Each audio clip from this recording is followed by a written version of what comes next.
Hey everybody, let's talk about one of my favorite subjects in criminal law, which is homicide. Homicide is very simple but complicated at the same time, so pay very close attention. Here I'm going to start with the basic definition of what a homicide actually means. Homicide is up here. It means a killing of a human person, HP means human person, by another human person. Basically, A shooting B. B shoots B in the head and B dies. A has committed a homicide. Let's move on to more of the specifics of what a homicide actually means, because homicide can be broken down into many things. We'll simply start with murder. Murder is the unlawful killing of another human being with malice aforethought. Malice aforethought is the most important thing here, because it can be broken down into two different types of things, which is the thought process of what the defendant was thinking when he or she was committing the murder. So we have express malice. Actual malice can be said here too. They're interchangeable. So we have express and actual malice, which means the intent to kill. We have over here implied malice, which is the intent to cause serious bodily injury. So we have the intent to kill and the intent to cause serious bodily injury.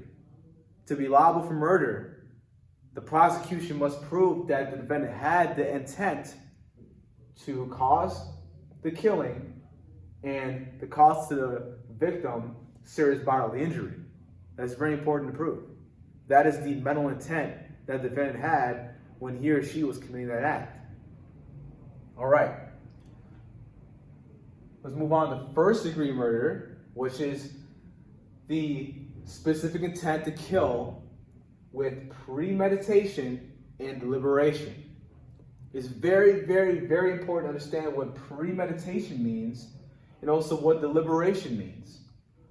Premeditation is when the defendant thought about killing that person.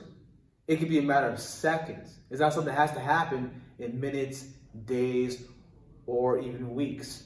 As long as the defendant premeditated, thought about the consequences, and knew about the act of killing that person, that's premeditation.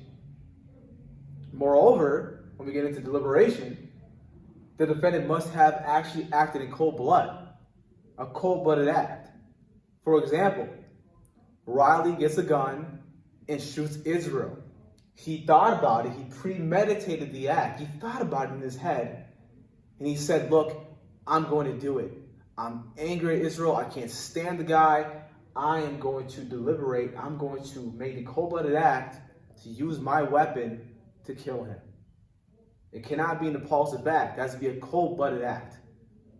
An impulsive act, an example of that, is someone acting very rashly. Someone acting out of anger in a split moment. They didn't really have a chance to premeditate it because they thought about it in a split second when they were angry. That's acting impulsively. So deliberation and premeditation is very important when the prosecution is trying to prosecute the defendant to be liable for first-degree murder. Let's go on to second-degree murder. Second-degree murder is all murder that's not in first degree. So all murder except in the first degree, with conscious disregard for human life. This last piece right here, with conscious disregard of human life, is another way of saying that the defendant has a depraved heart. A depraved heart means that they don't care about human life. Their act just shows the prosecution, that the defendant did not have proper conscience for human life. So an example of this is misusing a weapon. The defendant gets a gun, shoots it up in the air recklessly, pulls the trigger, and happens to kill someone. That is an example of second-degree murder. The person is not premeditated, as it is in first degree. The person didn't deliberate it, because they didn't really think about what they were doing, and they didn't want to act in cold blood. However, their conscious disregard for human life of acting recklessly ended the life of another. That's an example of second-degree murder. So, what the defenses can do for a defendant, it can mitigate it down to some type of manslaughter. It can be voluntary manslaughter or involuntary manslaughter. So let's get to that right now. Let's get into voluntary manslaughter. Voluntary manslaughter is the intentional homicide of another with malice mitigated. It means that the defendant still intended to kill the other person. However, their thought process of it, the malice piece of it, is not as influential as it is in first degree and second degree murder. A perfect example of voluntary manslaughter, to get it mitigated down to voluntary manslaughter, is the heat of passion. So I'm going to erase this, and I'm going to demonstrate what the heat of passion really is. So let's get to that right now.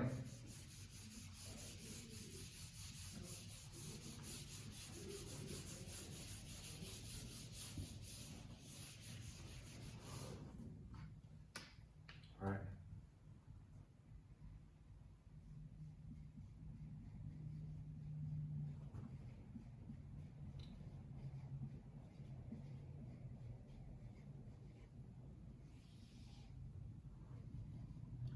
There are 4 critical elements to know for heat of passion in order for the defendant to mitigate it down to voluntary manslaughter by using the heat of passion. Element 1 is that the defendant was provoked.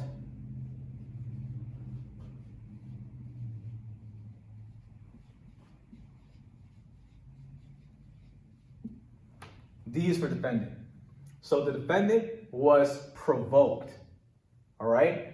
And the second element is this provocation caused the defendant to act with passion rather than reason, with intense emotion.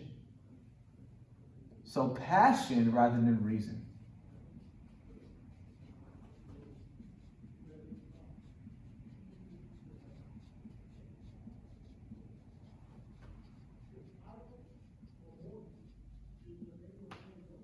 A perfect example of these 2 elements of someone acting in the heat of passion is a married man coming home early from work and catching his wife committing adultery, sleeping with a neighbor.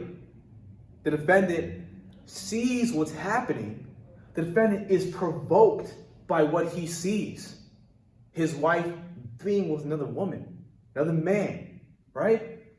This provocation caused the defendant to act with passion rather than reason, and the defendant makes the passionate act to kill the neighbor because that neighbor is provoking the defendant by sleeping with his wife. That's an example of what the heat of passion can do. Moreover, the last 2 elements are very important as well. The third element to the heat of passion is that a reasonable and prudent person under the same or similar circumstances would react in the same way. I'm going to put a reasonable and prudent person up here.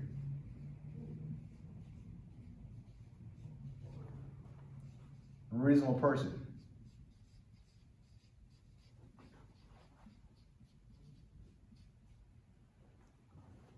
I like to call this the RPT test, the reasonable prudent person test, or reasonable person test, whichever one you want to use. It's pretty optional about what you want to think in your mind when you are dealing with the heat of passion on your law exams. So I call this an RPT test. A reasonable prudent person must have acted in the same way as the defendant did.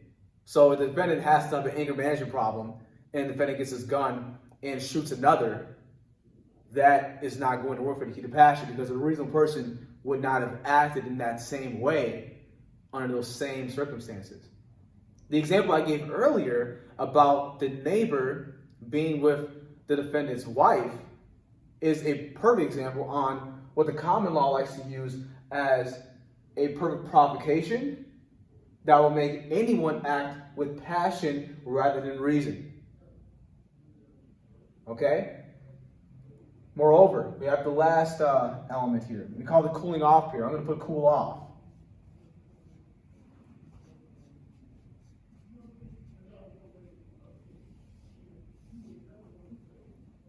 So the defendant must have acted instantly to what happened. It can't be a thing where the defendant had the opportunity to wait weeks or even months to kill the other person. It must be a thing that happens fairly quickly. Moreover, a reasonable person would have time to cool off if that person waited a week from the provocation that has happened to the defendant. So, if the court determines that the defendant had time to cool off, the defendant cannot use the heat of passion to mitigate his first or second degree charge down to voluntary manslaughter. Always remember that the heat of passion is always a critical defense to use to mitigate your charge down to voluntary manslaughter. Okay? So lastly, let's get into imperfect self-defense when we talk about voluntary manslaughter. Okay?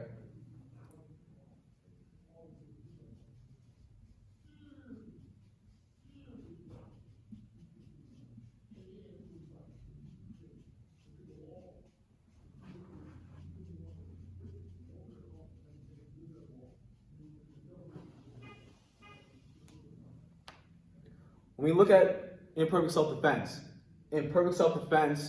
is a thing that a defendant can use to mitigate his charge down to voluntary manslaughter. In other words, it's a plea bargain deal. So the defendant must have had reasonable belief, the defendant must have reasonable belief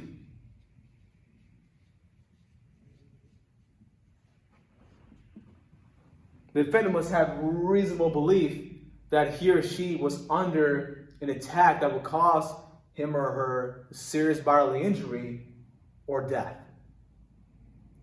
And a reasonable person under the same circumstances as the defendant, which is again the RPT test we talked about, the defendant must have known that this reasonable belief would have caused him or her that serious bodily injury or death.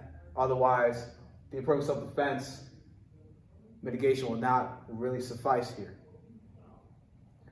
So, for example, I get into a quarrel with my friend Riley. Let's say that happens. I hear from our other friend Israel that Riley's going to shoot me.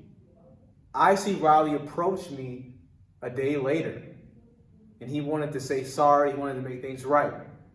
But I thought that he reached into his pocket and he was going to grab a gun and shoot me. I had that reasonable belief in my mind, that he was going to reach into his pocket and use his weapon to kill me. However, he was reaching into his pocket just to get a cell phone, for example. That is an example of imperfect self-defense, because I reasonably believed that I was under attack of serious bodily injury or death. However, that was not the case. So I can use this as a critical way to mitigate my charge down from whichever I get charged, whether it's murder, first-degree murder, or second-degree murder, into voluntary man. That's exactly what this means. So lastly, let's talk about involuntary manslaughter.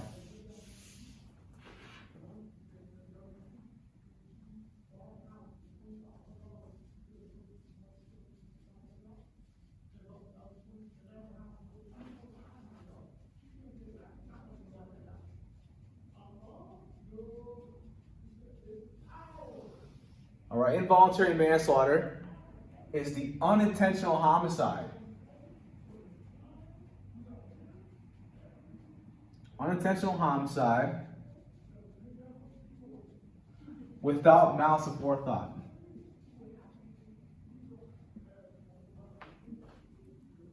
So the unintentional is the key word here. Unintentional homicide without malice. So the defendant didn't actually mean to cause the homicide of another. They didn't plan it. They didn't deliberate it. They didn't mean to kill that person. However, it happened to happen, unfortunately. So a perfect example of this is criminal negligence. I'm going to put it right here. Criminal negligence.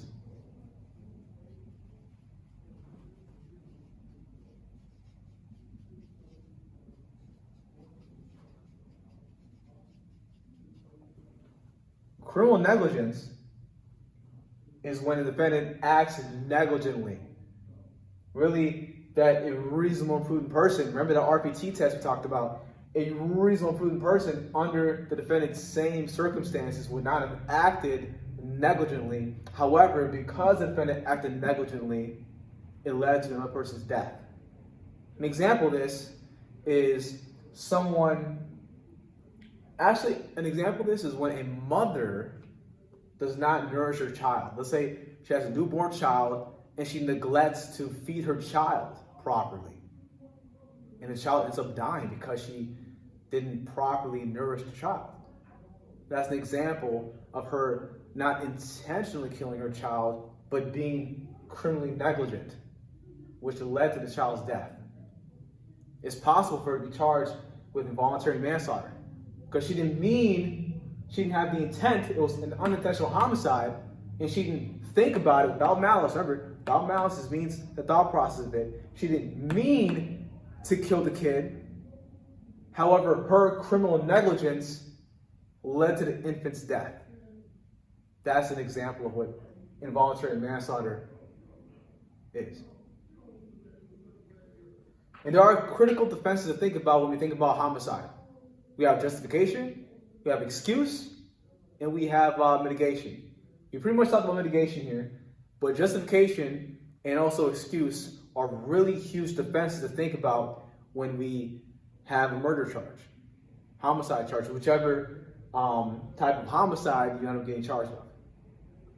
So we'll talk about that in the next video.